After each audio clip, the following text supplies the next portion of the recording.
Joining me in studio is Martha Boneta. She is a senior policy advisor now for America First Policies, the #1 advocacy action group for getting the president's America First agenda done. Great to have you with us live in studio, Martha Boneta. Good morning. What a beautiful studio you have. It is quite, the location says everything, right? It is. What do they say in real estate? Location.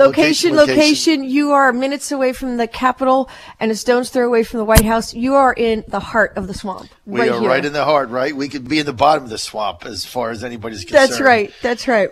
Martha, I tell you what, the president has called the bluff of these people when he said, look, I'm going to allow 2 million children to come in and I'm going to give them amnesty and a 10 to 12 year pathway to citizenship.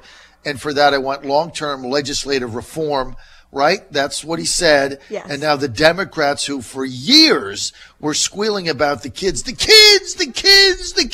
Now they're saying they're going to reject the deal because it really isn't about the kids, Martha. It's about their power derived from cheap votes. Exactly, and it'll be very interesting to see what can they say now. I mean, they've been pushing for amnesty.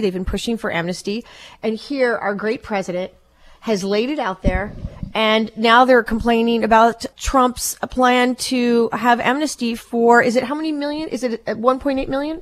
1.8 million.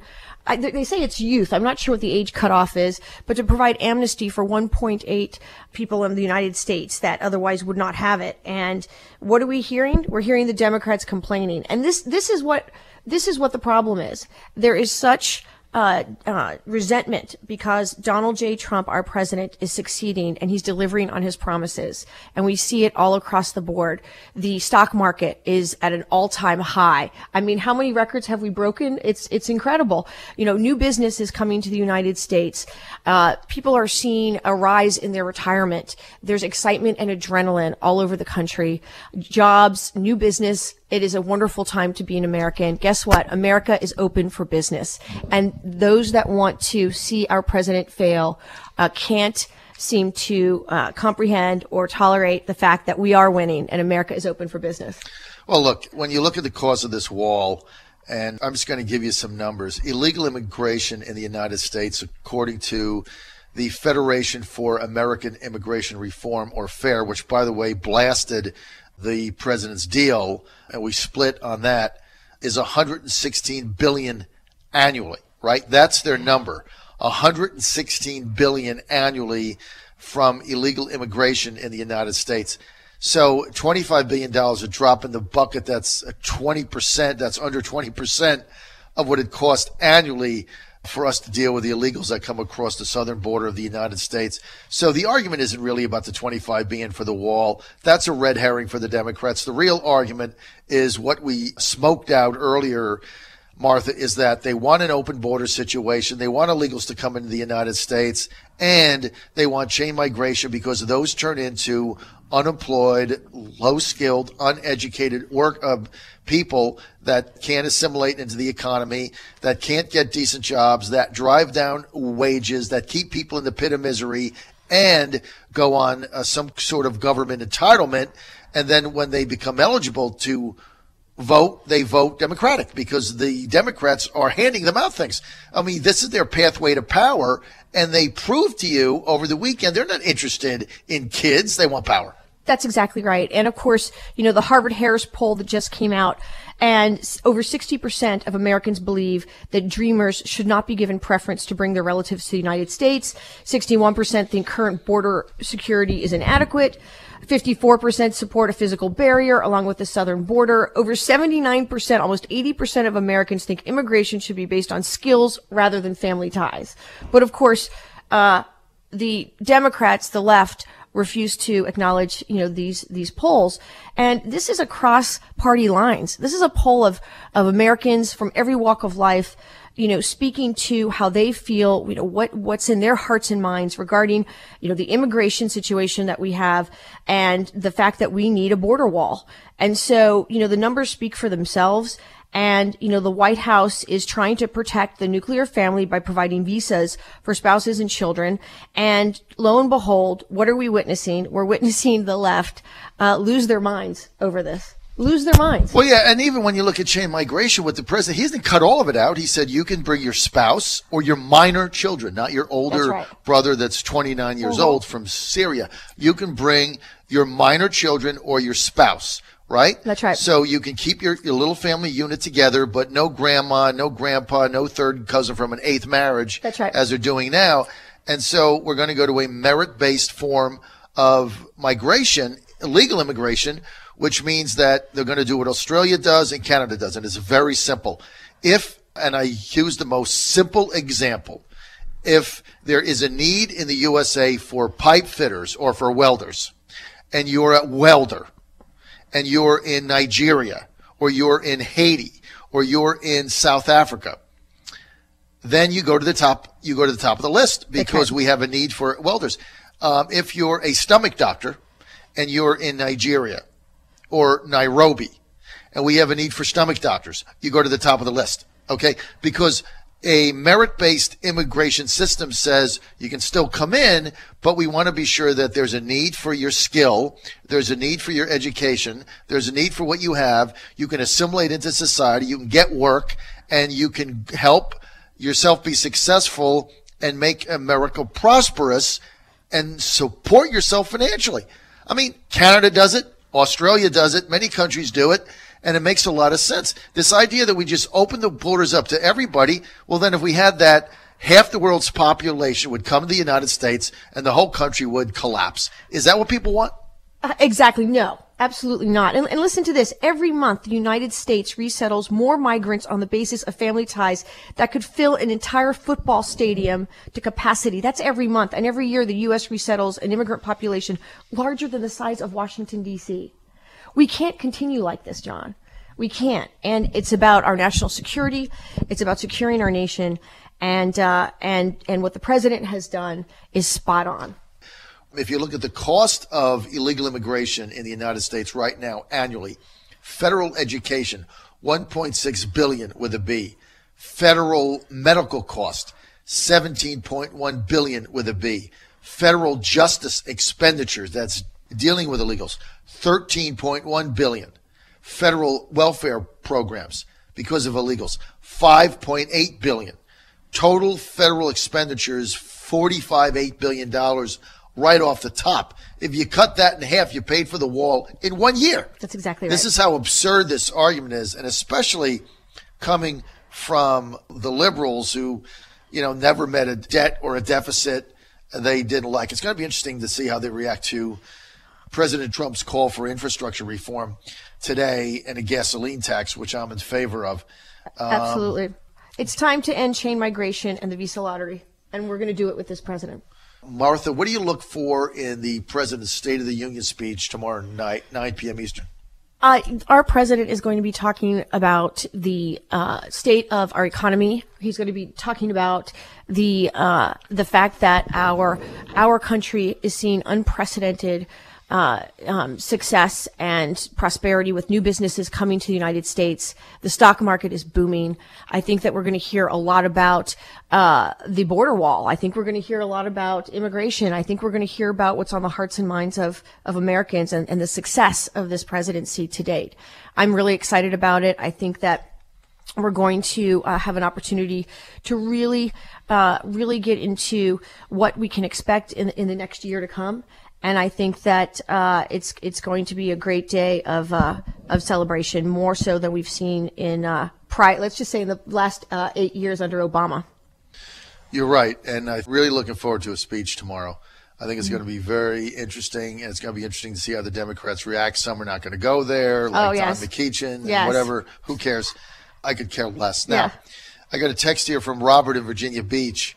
Robert, don't forget, download my app. You got a week, man. That's it. It's over there. You're going to have to get me in the afternoon.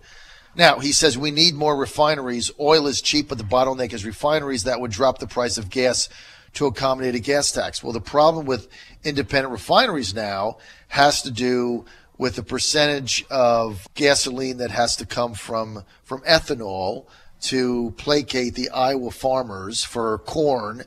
And so that is putting independent refineries under because they can't pay for those credits.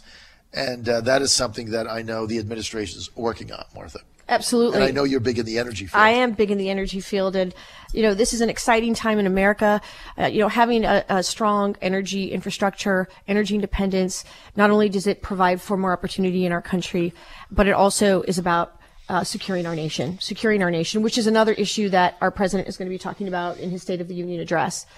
He'll be discussing building a safe, strong, and proud America. And there's 5 core issues he's going to be talking about: jobs in the economy, infrastructure, immigration, trade, and national security. And that's where energy plays a really big role. Plays a huge role in that.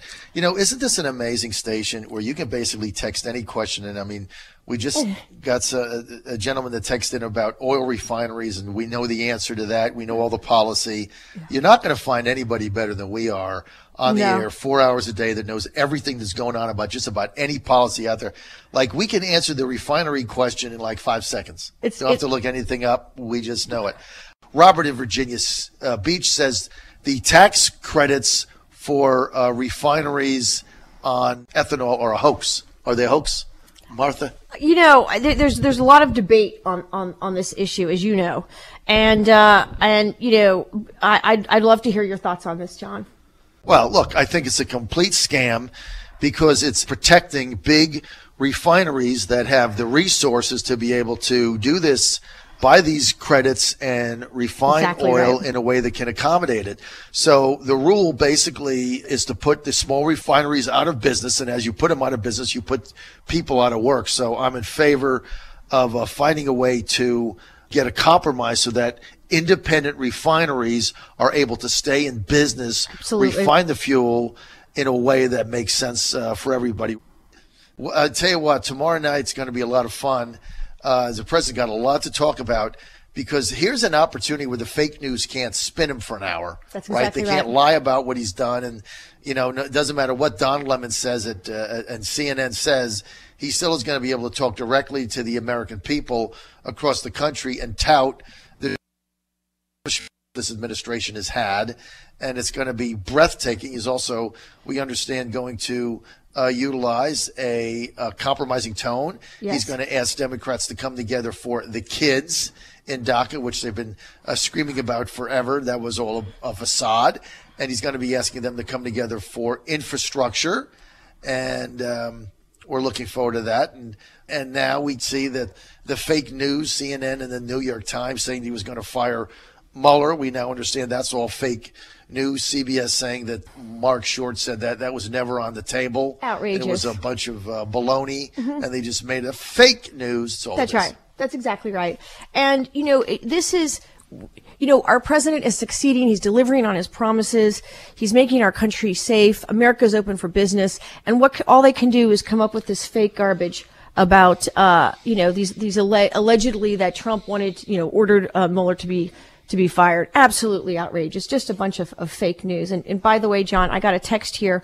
Somebody wants to know how they can see your CNN hits, where they can go to see your CNN hits. Because you're on what? How many days a week are you on now? 3 times a week. I'm on today at 12:30, I believe, p.m. Here's all you have to do is go to one of 3 things. Go to our Facebook page. They're there. Our Twitter feed, it's on there. Or you can go to our YouTube channel. Just go to johnfredericksradio.com and hit the YouTube button. They're all there. So Facebook, Twitter, or YouTube, they're all there. And you're fearless. So many, I don't want to say it's easy to talk to those that agree with us, but you go on CNN and you're there 3 days a week and you're battling against the haters, the fake news, and you do it 3 times a week and you're fearless. You beat them up every week. And that's when you really have it down, when you can not only argue on behalf of what you believe in, but to really beat back the naysayers and the haters and the fake news that just keep spewing out the lies over and over again. Well, look, there's a few of us on CNN that are Donald Trump surrogates. I'm one of them. I'm a little different than the others because the others basically toe the line. They read whatever is sent to them by the White House. I don't. I give an independent analysis of what is going on, but they lose debates. I win debates. That's why they have me on at midnight. Just kidding. Tim in Virginia Beach says, yeah, keep declaring which stories are fake news. I mean, that was totally fake and got exposed.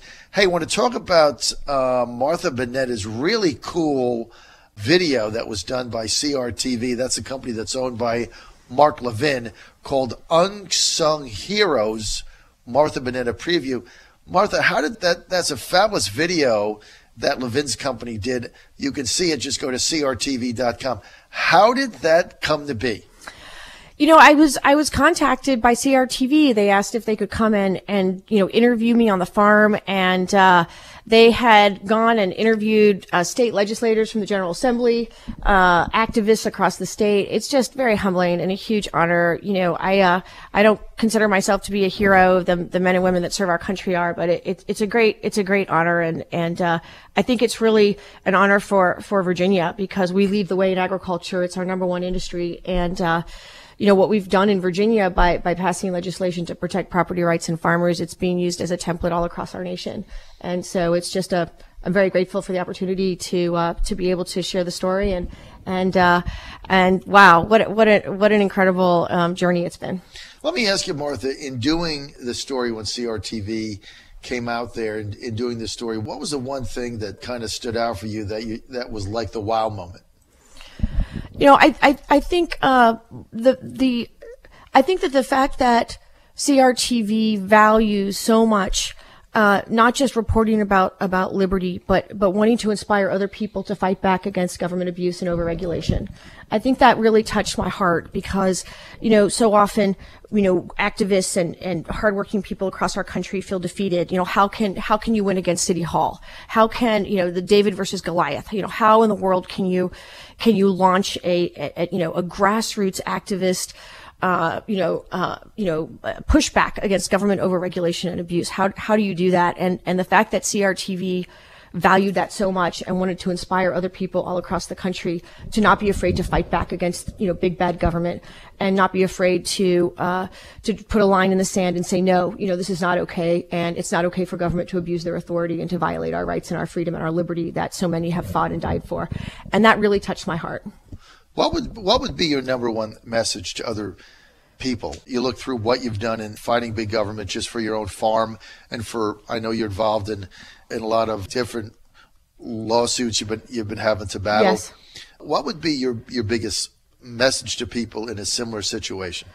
Absolutely, to never ever give up, because together we really can win. And those aren't just words. I've lived it. I know firsthand what it's like to feel like, it's an unwinnable battle when you're fighting against government that has unlimited pocketbooks paid for by our taxes to fight against us. They have armies of lobbyists.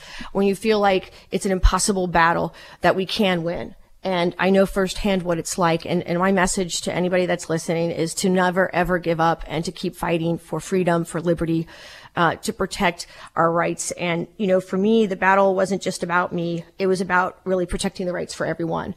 Property rights, farmers, the ability to have your own piece of land that you work so hard for, to have a roof over your head, and the ability to work hard and have the American dream come true. And, for me, the American dream was being stepped on and destroyed, and I wanted to fight not only for myself, but for everyone. And so my message is never, ever give up, and that if we work together, we can win, and we will win. And, I think we're really blessed to have this presidency. Donald Trump is our president. He's proving that we can make a difference. We can work together. And I'm seeing that all across our country. Well, look, I appreciate what you've done, and that was a wonderful thing that CRTV did. Yeah. And if you haven't had a chance to look at the video, you want to check it out. It's, the trailer is great, but the actual video is even better. Go to crtv.com. That's crtv.com, and it's there. It's called Unsung Heroes, Martha Boneta. I know you're going to Pittsburgh this week. I might go there also as part of the new national tax cut town hall. The vice president's going to be there. And America First Policy is really making an effort to let people know about how great this tax cut is going to be, right? Absolutely. I am so excited about it. What an honor and a privilege to have our vice president at the town hall. These town halls are going to take place all across our great nation.